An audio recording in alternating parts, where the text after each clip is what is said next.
Okay, we're going to get started. So I'm here to talk to you guys about SniffAir, an open source framework for wireless security assessments. So briefly, my name is Matthew Eidelberg. I'm a consultant in Optiv's and TAC at Penn team. Stephen Derbycon unfortunately could not be here, but he's here in spirit. He is also a consultant in Optiv's and TAC and Penn team. We worked on this tool for the past little while together on it. So before we talk about SniffAir, let's talk a little bit about wireless pen testing. So what do we look for? So before we begin and jump into the exploitation, the fun stuff, we need to first just get the lay of the land. So what does that involve? That first requires us to fingerprint the access points, APs, discover what authentication, encryption that they might use. This also allows us to identify any rogues that might be unintentional or maliciously placed in an environment. We also will then look at the traffic between clients and access points to see if there's any misconfigurations or insecure connections that we can exploit. Once we have all this, we can then begin to develop a comprehensive attack. So how do we get all this information? We can get it one of two ways. We can do it passively by sniffing and seeing what traffic is out there, or we can do it actively by forcing clients to be disconnected by sending de-auth packets, causing them to restart the whole communication authentication process.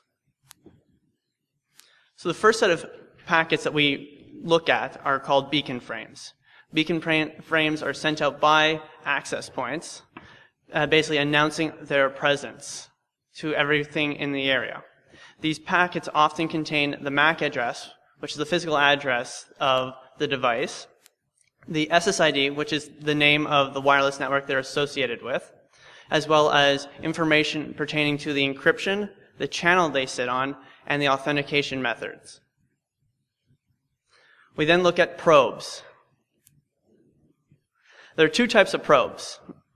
Probe requests, and these are sent by the client devices looking for access points that they previously connected to. So it'll be like, hey, is X in this area? Is Y in this area? These packets will look for and contain what we care about is the SSID of all the client networks that they've previously connected to, as well as their address, their MAC address. If they do not get a response, they move to the next channel and repeat the process. There are tons of these types of hello, is anyone out there packets. The next ones are probe response. These are sent by access points once they receive a probe request that contains the name of the network that they're associated with. Now, these packets are sent directly to the client, but they're also sent out to everyone. But they have the destination of the client, the SSID of the name, and all that other information about encryption, channel, and authentication types. And these packets are especially important when you're looking for hidden SSIDs. The last set is the authentication protocol, EAP. So this protocol, as I mentioned, handles the authentication for wireless. There's multiple different types of authentication EAPs, but most commonly the method is used by using a radius server to handle authentication instead of the access point itself.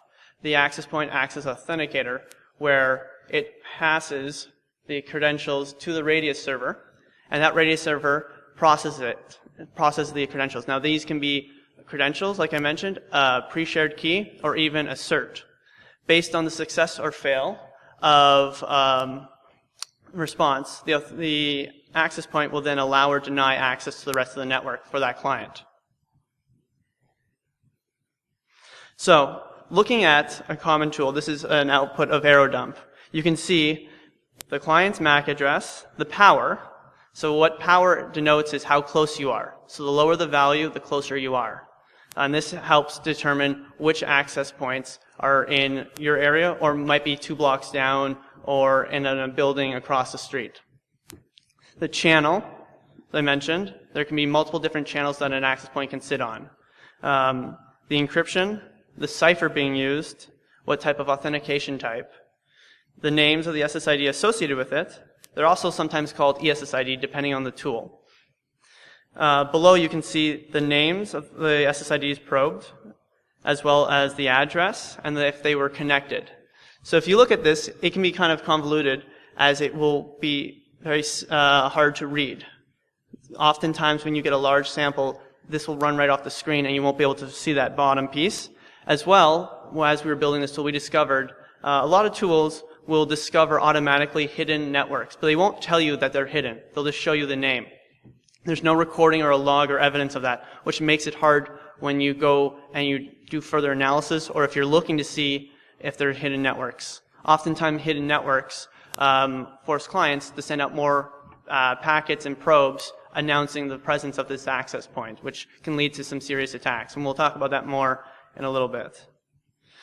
So, oftentimes, these are the common attacks attackers will use on wireless networks. These are not all of them, but these are the most common ones that we see and we look for.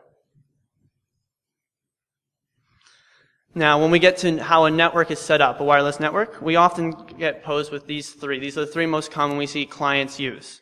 Some sort of captive portal. This is oftentimes used on a guest network. So if you have vendors or anyone coming into your building, you have maybe BYOD devices. So this portal could be a set of credentials that are maybe shared each day. They change. They're centralized to each department. They might be just one for the company, or they might even be using Active Directory credentials. So there are many different types of attacks we can use against them, and we will go into further detail. The second one is WPA2 or WPA pre-shared keys. So that was traditionally designed as an implementation for home networks, where one password, there is no username, it's a phrase, and using a cryptographic method, you encrypt it, the access point has to recreate the same thing. If they are both the same, you're allowed access. Most of the time, though, for the main corporate networks, we see a lot of clients using 802.1x. And there are different types of methods. As you can see, we oftentimes see EAP fast, which is being more adopted by Cisco using EAP chaining, where multiple types of authentications are being used. So it could be an EAP protocol and then maybe a Cisco VPN session that's pre-configured to automatically connect as a secondary. And they work in tandem. The second one is PEEP, which is protected EAP. Now, with protected EAP, there usually is a tunnel, a cryptographic tunnel to ensure that passwords are sent in a secure manner. EAP TLS does not use credentials at all. It uses certs. There are no credentials passed.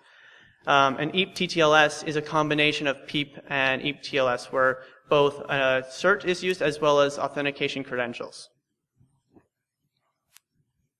So what is SniffAir? SniffAir is an open source security wireless framework that we developed. Its primary purpose is to collect and manage and allow for the analyzation of large amounts of wireless traffic. So how does it work?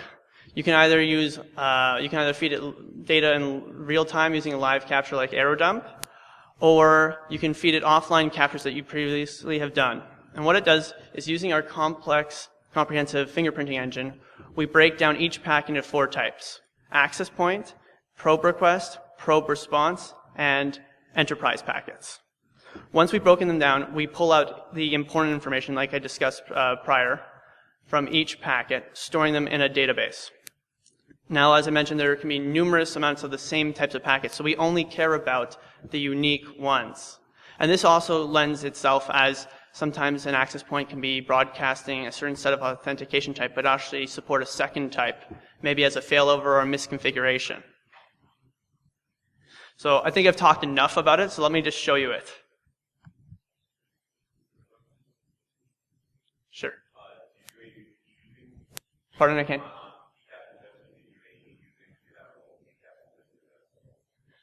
So, I'm sorry, I'm not familiar with the term. So when we do multiple ones, they're fed in with a separate command, so you actually feed it a list, and that list will then ensure that there's no duplicates. That answers your question. Yeah. So we'll load up a workspace. You can create or load one and then feed it data. In this case, because it does take some time, I already created one.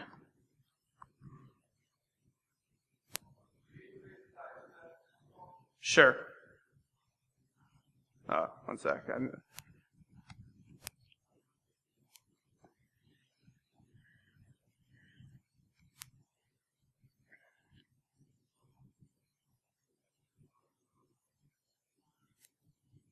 Is that better? So once you've loaded up data, or if you have a loaded workspace that has data in it, you'll see a little HUD display of what the top SSIDs.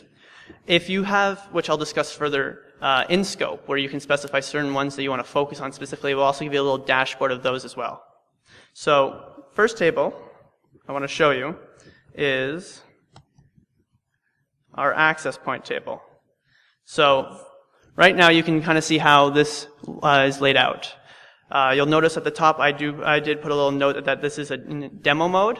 That's just because, as you can see, there are over 270 rows, so that can go right off your screen. I wanted to show you how this looks. So you can see the ESSID, SSID of the access points that's broadcasting, the MAC address, the vendor of the actual device, so who created that access point, which channel it's sitting on, the power, which I discussed about how is the range of how close you are. We record the closest recorded value that you guys have. As there could be numerous ones as you step away, it might get farther and farther, so wherever it is closest at that time in that PCAP file or live capture, it records that one, as well as the encryption, the cipher, and the authentication type. So the next table I'm going to show you is the probe request.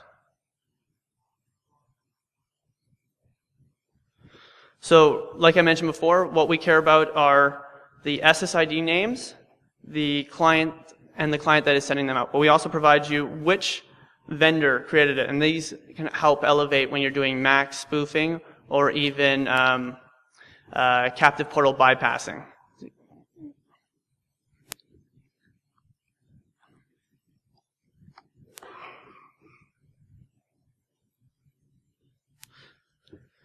So this table is a probe response. These are all the probe responses that were recorded. And you can see the name of the SSID, the access point's MAC address, the vendor, the channel again, power, encryption. But you can also see which client it was sent to. Now these packets are sent out to everyone, but there's oftentimes a destination client. So you can now correlate between what client requested what name, wireless name, and did an access point respond with the proper information.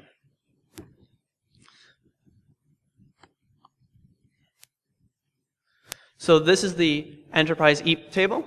And why we look at this is because there's a systemic flaw with the protocol in that when credentials are sent, the username is sent before the tunnel is created, so they are sent in clear text. So that's something that we can use to our advantage as attackers to see and perform other attacks with. You can see the source as well as the username and which access point it went to.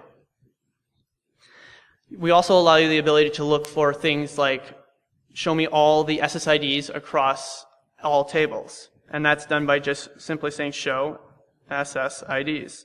And that will give you a list of every single SSID recorded in both the access point table, the probe request, and the probe response. You can do that for vendor, encryption, authentication types. So as I mentioned, we also included what's called an in-scope field, in which you can take an SSID and set it as your in-scope. So those are the ones you want to focus on. Maybe you have a bunch that are out of scope and you don't want to see all the erroneous data for other ones. You just want to focus on the ones that you're here to test and assess. So you can do that by doing in-scope. Let's do... And you can do multiple ones. So let's do...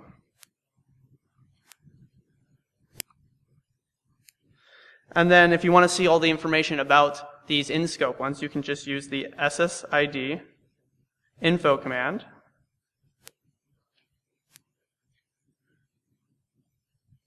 And you can see all the access points address, all the vendors, the channels, and the type of encryption associated with each in-scope SSID. Now, I mentioned before about the usefulness about hidden SSIDs. So we also have modules for both assessing and exploitation. So one of them is the hidden SSID module. And what we do with that is we actually look at the passive data that was sent out and compare it. So we look at what access points came up as hidden. Did a client probe for an SSID, and did those hidden access points respond with a name? If there is a match, we record and change that value for you. So you can see how many of these that we discovered. Now, once this is done, it actually records and updates the access point table to show you that these are no longer recorded as hidden. You can also view all the hidden SSIDs by using the show table hidden SSID. Now, we're always looking for new ideas and other modules, but we also came up with the ability to make your own queries. So, using SQL syntax, you can actually request data in a certain way depending on the syntax that you perform. So, to give you an example,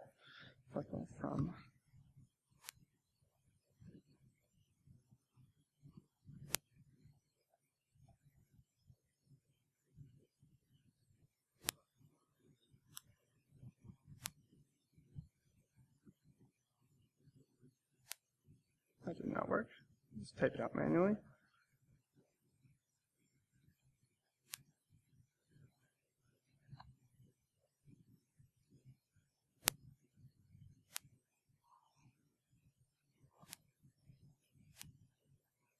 And you can see, using a custom query, we can now see a hidden SSID that was previously hidden. We can now see in the access point table that it's been updated to show the proper name. So,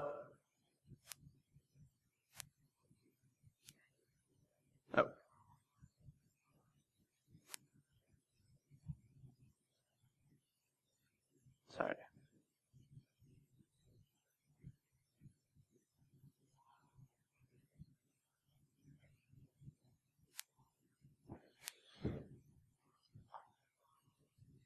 So what we've done is we've actually recorded some of the attacks that are currently in SniffAir. There's going to be a few more that we will be implementing over the time, but we wanted to kind of demonstrate some of these attacks. So this is the first one, which we call auto-eep, which does eep brute forcing. So based off the information that we have in the eep table, you can perform password guessing much like we do in common for networks and like web applications. We can do the same thing for enterprise networks based off the information. So you can see we have 5 access points, and in the eep table we have a series of usernames. And if we look at the BSSID, we can see that it matches one of our access points. So then we can use the module AutoEep, but we have to first set up, much like with any attack, we have to set up the parameters and variables. So the first thing we have to do is obviously the interface that we're going to be broadcasting from. Then the next is the name of the SSID that we're going to be targeting, followed by the type of encryption. So we know from our investigations that this is an EAP-based PEEP network. And then the password that we're going to use. Now, you can also use the usernames that are found in SniffAir that you've captured, but you can also specify a word list using the username file field. And if you do some more OSINT stuff, you can also load it into SniffAir so that you can do it for subsequent attacks. So you can see we have our password and everything ready to go. So we're going to launch it. So on the right-hand side, you can see this is the Radius server and processing all these requests. So you can see the first one just came through. It was Alice with summer 2017. So that was successful. So we received a success. Now SniffAir uses a modified WPA supplicant to handle all these requests. And it looks for responses from the access point saying that the Radius communication for EAP, in this case it's EAP-PEEP, it has been successful, and it looks for ones that say failure to determine if the password is valid.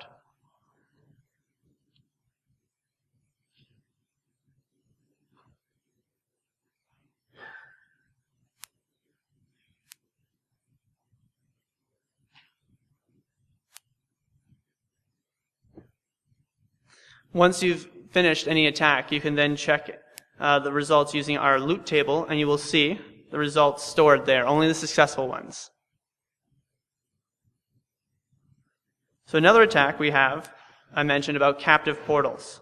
So in this attack, We set up, using a predefined template, we set up an access point that uses a captive portal authentication.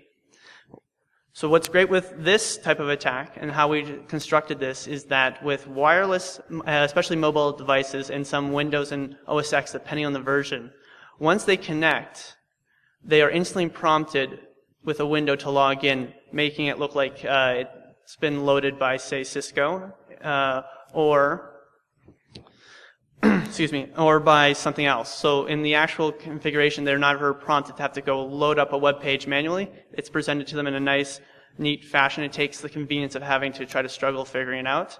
This also allows people that are broadcasting for a certain open network that has a captive portal to perform an attack called Karma, where they just respond saying, yes, I'm this network, connect to me, let's load it up, and they're instantly presented. So with this, people can be walking by your probe, and they'll instantly connect, and if they enter in their credentials, you've managed to phish them. So like I stated before, we have to set up some variables. So here we set up the interface, the name of the SSID, the channel, and then we run this attack. So it loads up an access, basically a fake access point. It sets up the DNS routes and records, as well as it loads up a web server to host your page. Now currently we only have a template for Cisco, but we are also adding ones for Outlook, webmail, and other ones. We're always looking for ideas, so if you guys have any, of course. So this is how it would look from an Android phone's perspective. They click connect, checking. They're instantly presented with a Cisco page. They enter their credentials in.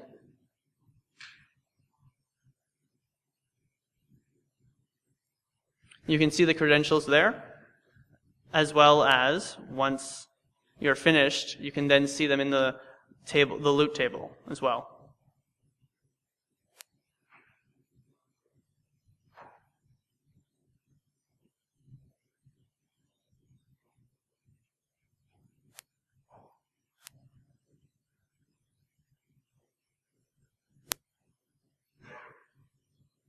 So to recap, SniffAir allows you to parse large amounts of data, storing them in a database.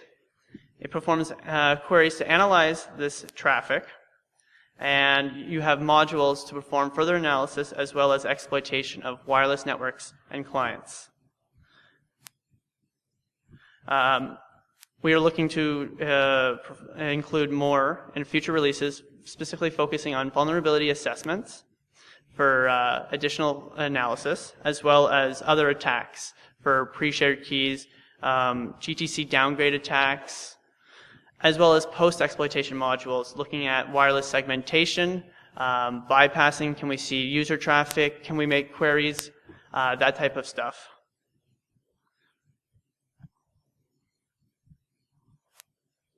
Actually, I have something. One more thing before I go to questions. I wasn't sure if I had time for another demo, but before I go to that demo, do I have any questions?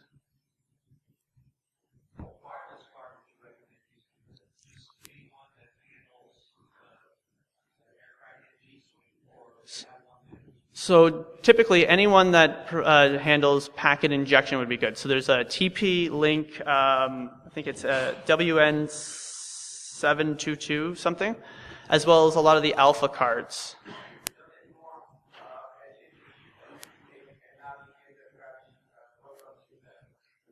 I'm sorry, I can't hear. Which one was it?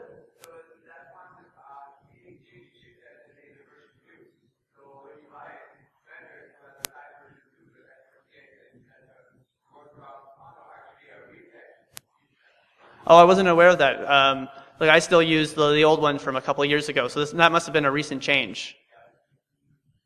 Yes.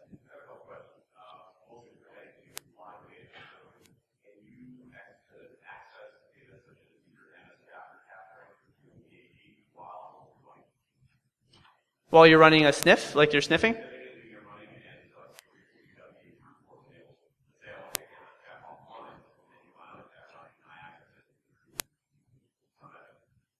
Yeah, you can. So if you want to, so just to confirm, your question is that can I take the attack offline? Can I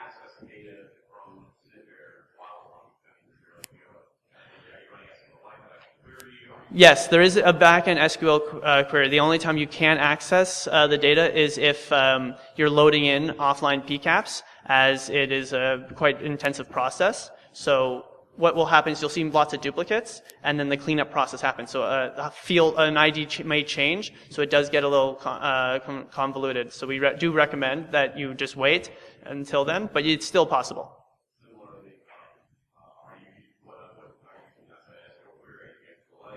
We're using SQLite 3 as our backend, with Scapy as a basis for our engine. Yes, so we do have a module. It's one of the ones that we recently added, which allows you to export all the data in all the tables, including the loot table. It's okay, it's okay. Pardon?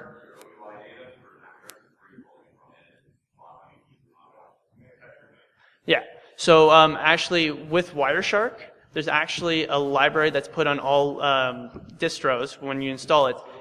Yeah.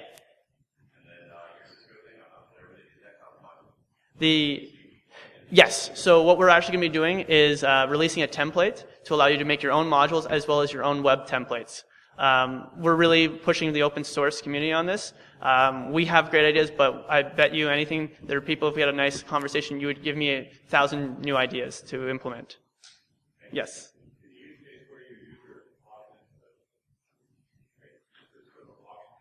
Yes.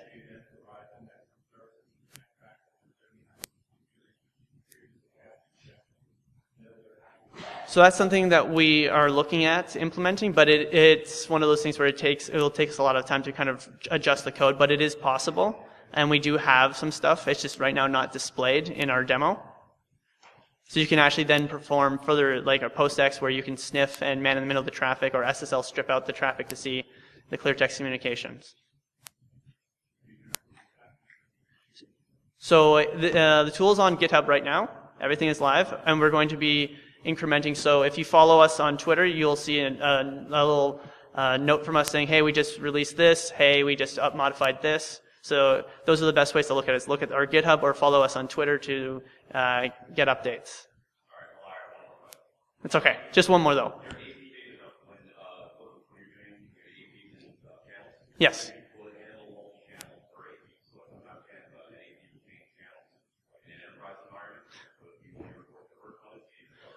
So it actually will report all of them, because when I said a little briefly at the beginning about unique strings, so it makes sure if each field is unique, like the same with the exception of the power, it will not record it. So if any of those fields change, even the authentication type, it will be logged.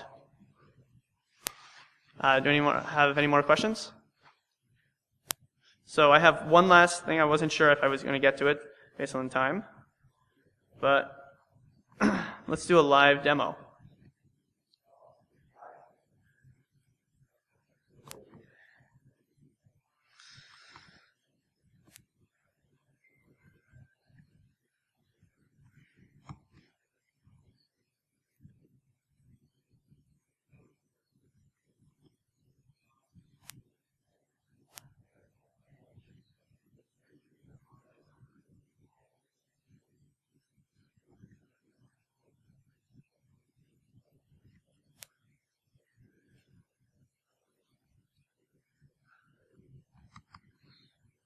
So this is an evil twin attack where we stand up a fake malicious access point, making it look like it's a legit one. So I just spun this up, and if you guys feel, you guys can connect, and you guys will see the MS Chat v2 handshake that we can then crack. We will be able to see the usernames in clear text, so keep that in mind when you guys are writing things in. Yes, please keep it PG. Yes.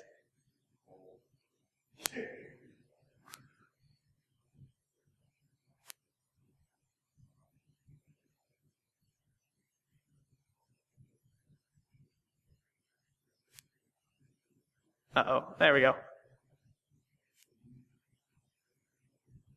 So you can see right here, we are getting usernames and the hashes for several of them. Now, we also are looking at implementing loot booties, GTC downgrades, so that way we can turn these hashes into clear text credentials. That is something that we're going to be pushing out in the next few months. But you can perform an MS Chat v2, where you can then take these to OCL Hashcat and crack them. Oh, it looks like someone tried authenticating with bad SSL cert.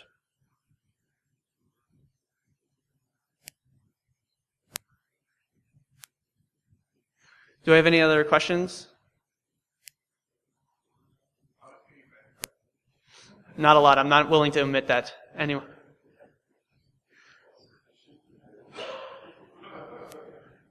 Well, thank you guys.